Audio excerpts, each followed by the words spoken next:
दिल्ली कंजावाला कांड में केंद्रीय गृह मंत्री अमित शाह ने मांगी रिपोर्ट। दिल्ली के आउटर क्षेत्र में 1 जनवरी की सुबह स्कूटी सवार एक 20 वर्षीय युवती को टक्कर मारने और फिर उसके शव को कार से 12 किलोमीटर तक घसीटे जाने की घटना।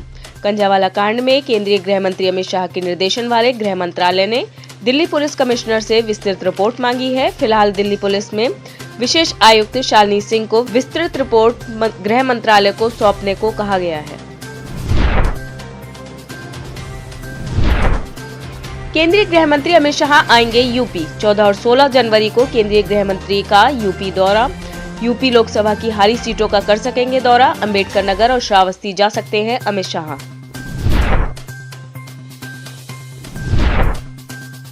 जेलर को धमकाने के मामले में मुख्तार अंसारी को सुप्रीम कोर्ट से मिली राहत। मुख्तार अंसारी को जेलर को धमकाने और पिस्तौल तानने के मामले में इलाहाबाद एससी द्वारा 7 साल कैद की सजा सुनाए जाने के फैसले पर सुप्रीम कोर्ट ने लगाई रोक। जस्टिस BR गवई और विक्रम नाथ की बेंच ने सुनाया फैसला। यूपी सरकार को भी जारी किया नोटिस।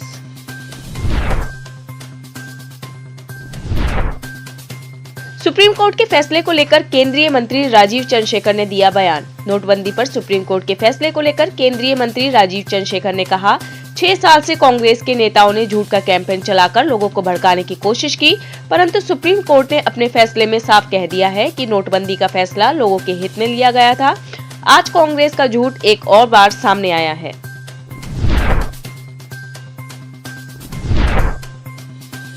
उन्नाव में रहस्यमय बुखार से एक और मौत। उन्नाव में पिछले 20 दिनों में रहस्यमय बुखार से 5 बच्चों की मौत हो चुकी है। स्वास्थ्य टीम लगातार सैंपल जमा कर रही है। टीकाकरण के लिए भी कई टीमें लगी हुई हैं। 54 परिवारों ने नहीं करवाया टीकाकरण।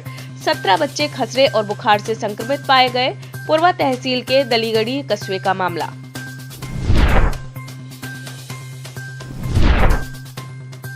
बरेली के मौलाना शहाबुद्दीन रिजवी ने दिया बड़ा बयान। बरेली के मौलाना शहाबुद्दीन रिजवी का बड़ा बयान सामने आया है। मौलाना शहाबुद्दीन रिजवी ने कहा है कि गैर मुसलमी के लिए शोक सभा करना नाजायज है। गैर मुस्लिमी के लिए शोक सभा, शांति की दुआ मुसलमानों को नहीं करनी चाहिए।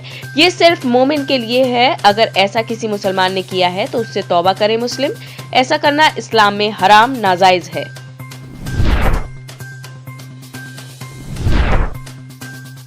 निकाय चुनाव में रिश्तेदारों को नहीं समर्पित कार्यकर्ताओं को टिकट देने की हिदायत दी। भाजपा के राष्ट्रीय संगठन महामंत्री VL संतोष ने कहा, चाहे निकाय चुनाव हो या विधान परिषद चुनाव या अगले साल होने वाला लोकसभा चुनाव, उत्तर प्रदेश में भाजपा की जीत का सिलसिला जारी रहना चाहिए। इसको बरकरार रखने के लिए उन्होंने पार्टी संगठन में समन्वय, संवाद बढ़ाने और सांगठनिक विस्तार पर जोर देते हुए सशक्त मंडल, सशक्त बूथ का मंत्र दिया। उन्होंने कहा, निकाय चुनाव में रिश्तेदारी के मोह में न फंसकर पार्टी के समर्पित कार्यकर्ताओं को टिकट देने की हिदायत दी।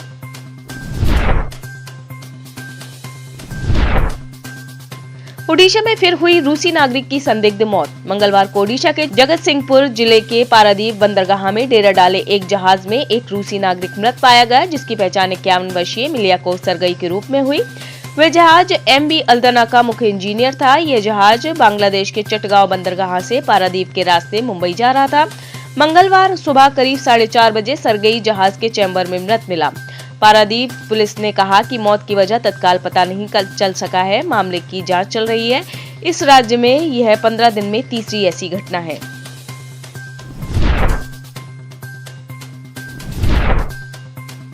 भारतीय क्रिकेट टीम के खिलाड़ियों ने ऋषभ पंत के जल्द ठीक होने की कामना की। भारतीय क्रिकेट टीम के खिलाड़ियों ने एक वीडियो के जरिए ऋषभ पंत के जल्द ठीक होने की कामना की। पंत का 30 दिसंबर को दिल्ली से रुड़की जाते समय कार एक्सीडेंट हो गया था। भारतीय टीम के head coach Rahul Dravid, T20 कप्तान हार्दिक पांड्या और टीम के अन्य सदस्यों ने पंत के स्वस्थ होने की कामना की।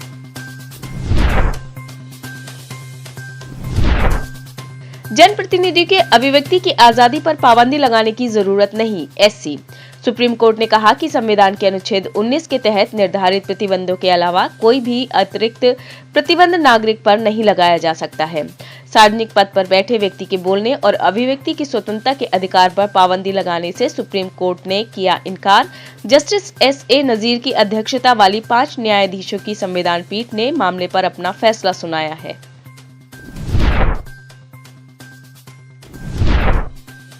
मालदा जिले में वंदे भारत ट्रेन पर हुए पथराव की जांच NIA से कराई जाए, शुभेंदु अधिकारी। पश्चिम बंगाल के मालदा जिले में 1 जनवरी को वंदे भारत ट्रेन पर हुई पत्थरबाजी की घटना को लेकर पश्चिम बंगाल में नेता प्रतिपक्ष और भाजपा के शुभेंदु अधिकारी ने घटना को लेकर NIA द्वारा जांच की मांग की है। उन्होंने ट्वीट कर कहा, यह घटना दुर्भाग्यपूर्ण है। पश्चिम बंगाल के मालदा जिले में भारत के गौरव वंदे भारत एक्सप्रेस पर पथराव हुआ। क्या यह उद्घाटन के दिन जय श्री राम के नारों का बदला है? मैं PM नरेंद्र मोदी भारतीय रेल से इस मामले में NIA को जांच सौंपने का आग्रह करता हूं।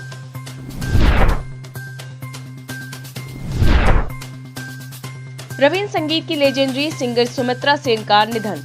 मंगलवार को रविंद्र संगीत की लेजेंडरी सिंगर सुमित्रा सेन का 89 साल की उम्र में कोलकाता में उनके घर पर हुआ निधन। सुमित्रा सेन ब्रोंकोनिमोनिया से पीड़ित थीं और उन्हें 21 दिसंबर को अस्पताल में भर्ती कराया गया था। हालांकि 3 दिन बाद उन्हें अस्पताल से छुट्टी दे दी गई थी। उनकी दोनों बेटियां उन्हें दक्षिण कोलकाता में स्थित उनके घर ले आई थी। प्रधानमंत्री की बिना बालों दाढ़ी मूंछों वाली तस्वीर सोशल मीडिया पर हो रही है वायरल। प्रधानमंत्री नरेंद्र मोदी ने अपनी मां हीराबेन के निधन के बाद हिंदू रीति रिवाज का पालन करते हुए मुंडन करवाया है। इन दिनों उनकी एक तस्वीर सोशल मीडिया पर काफी वायरल हो रही है, जिसमें प्रधानमंत्री को बिना बालों और दाढ़ी मूंछों के देखा जा सकता है।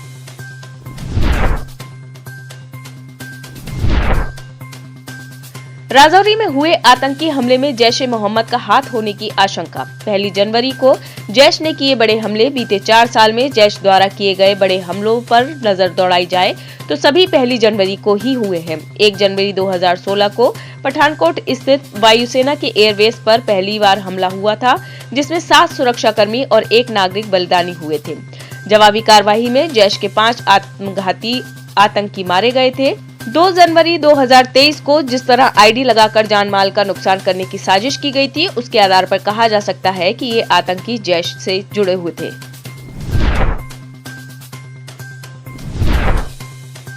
प्रियंका गांधी ने राहुल गांधी की तारीफ। राहुल गांधी की अगुवाई में चल रही भारत जोड़ो यात्रा का उत्तर प्रदेश में प्रवेश। यूपी में भारत जोड़ो यात्रा की एंट्री के बाद कांग्रेस महासचिव प्रियंका गांधी ने मंगलवार को गाजियाबाद के लोनी में स्वागत किया। प्रियंका गांधी ने राहुल गांधी की तारीफ, कहा, मेरे बड़े भाई, तुम पर गर्व है, तुम एक योद्धा हो, सरकार से नहीं डरे।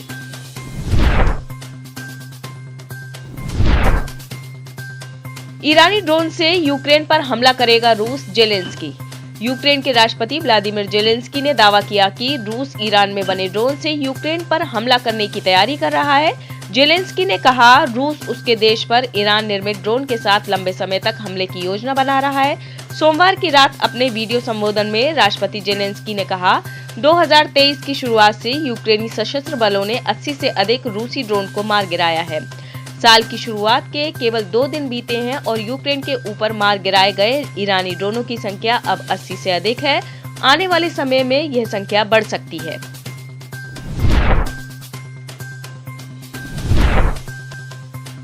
इजरायल के हवाई हमलों से सीरिया के 6 सैनिक शहीद। इजरायल की वायुसेना के गोलान हाइट्स क्षेत्र से किए गए हवाई हमले में सीरिया के 6 सैनिकों की मौत, 3 अन्य घायल। इजरायली वायुसेना के 4 F-16 विमानों ने सीरियाई हवाई क्षेत्र में प्रवेश किए बिना दमिश्क के पास दुवाली और ब्ले एयर फील्ड में सैन्य केंद्रों पर लक्षित मिसाइलों से हमला किया।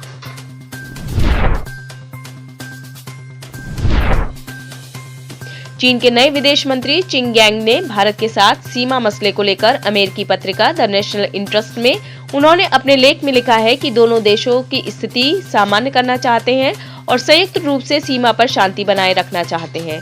हालांकि उन्होंने यह लेख विदेश मंत्री का पद संभालने से कई दिन पहले लिखा था।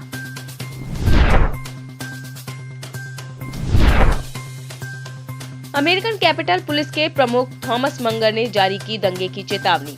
अमेरिका में कैपिटल पुलिस के प्रमुख थॉमस मंगर ने 6 जनवरी 2021 को हुए कैपिटल हमले की तरह फिर से दंगे की चेतावनी जारी की है। मंगर ने एक बयान में कहा, हमारे देश की ध्रुवीकृत स्थिति के कारण 6 जनवरी 2021 के हमले जैसा फिर प्रयास किया जा सकता है। उन्होंने कहा, हम घटनाओं को विफल करने के लिए पूरी तरह तैयार हैं।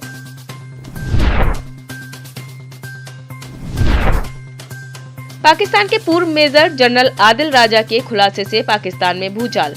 पूर्व सैन्य अधिकारी और मशहूर यूट्यूबर आदिल राजा के लेटेस्ट वीडियो ब्लॉग में सनसनीखेज खुलासे से पाकिस्तानी राजनीतिक जगत से लेकर फिल्म इंडस्ट्री तक भूचाल आ गया है। दरअसल पूर्व सैन्य अधिकारी ने दावा किया है कि बाजवा फैज के कई अभिनेत्रियों से रिश्ते थे।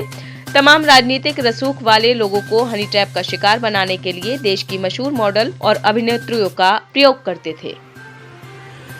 आप इस खबर के बारे में क्या सोचते हैं, हमें कमेंट सेक्शन में बताएं। साथ ही ब्रह्मास्त्र न्यूज को सब्सक्राइब और शेयर भी जरूर करें।